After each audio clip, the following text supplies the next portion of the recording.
Il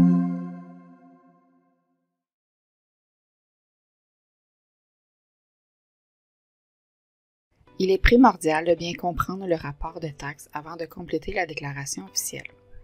Le formulaire des taxes est une compilation des écritures faites pendant la période couverte par la déclaration des taxes. Les taxes de chacune des transactions sont retranscrites dans le grand livre sous les comptes associés.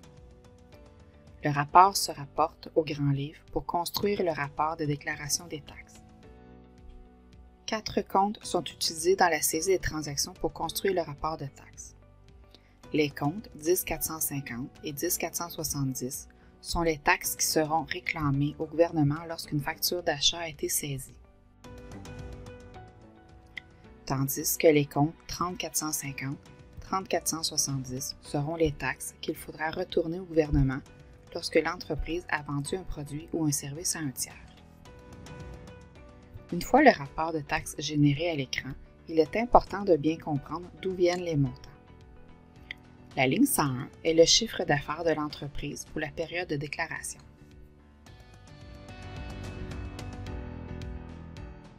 Les lignes 103 et 203 sont les montants que l'entreprise doit retourner au gouvernement suite aux ventes de produits ou services taxables faites par l'entreprise.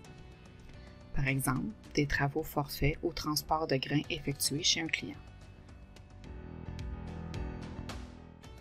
La ligne 106 et 206 sont les taxes que l'entreprise peut réclamer au gouvernement. Ce sont toutes les taxes qui se trouvent sur les factures d'achat de l'entreprise saisies dans les écritures. La ligne 113 et 213 correspond à la différence des montants pour les lignes 103 moins 106 et 203 moins 206. Si les montants sont négatifs, les montants seront alors à réclamer, tandis que si les montants sont en positif, ils seront alors à retourner au gouvernement.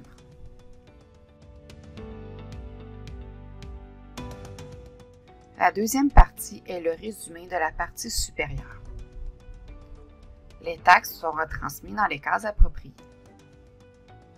Le chiffre d'affaires est présent sous la case 101.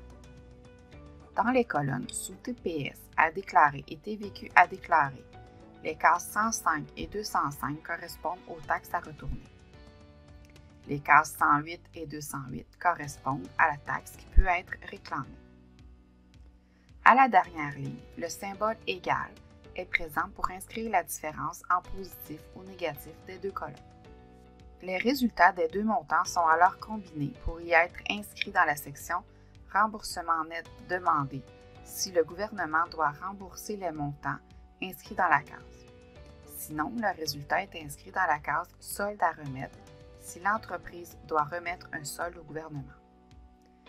Il ne reste qu'à effectuer la déclaration et faire le paiement, si applicable, au gouvernement.